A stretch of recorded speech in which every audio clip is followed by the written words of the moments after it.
The ongoing conflict in the Middle East and a potential sell-off in US assets are the two biggest risks facing the Eurozone economy. That's according to fresh analysis from the European Stability Mechanism, which warns the shocks could tip the euro area into recession and push inflation as high as 5%.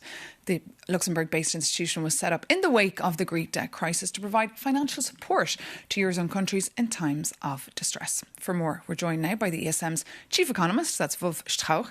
Good morning, great to have you with us. Good morning, Maeve. So this is quite a gloomy outlook you're presenting here. Tell us more about your findings. From the perspective of the European Stability Mechanism, euro area resilience is coming under strain. And we see on the one hand that geoeconomic and geopolitical risks are rising.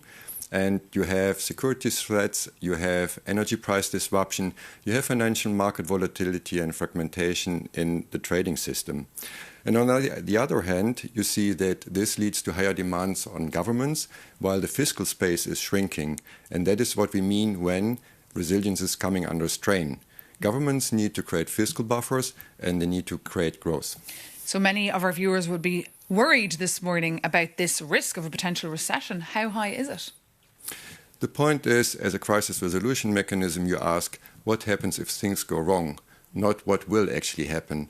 When you ask the second question, what will happen, you do a forecast. We do a scenario analysis, and as you said before, if we have two shocks, a meltdown of US assets and a re-escalation of a conflict, yes, then the risk is high that we will have a recession. And that is what we point out in order to be prepared for a crisis, not because we are predicting the crisis. And is the Eurozone stronger now than it was for these potential kind of shocks? The shocks that we will maybe seeing is indeed the Middle East conflict, and that leads to higher energy prices and uncertainty.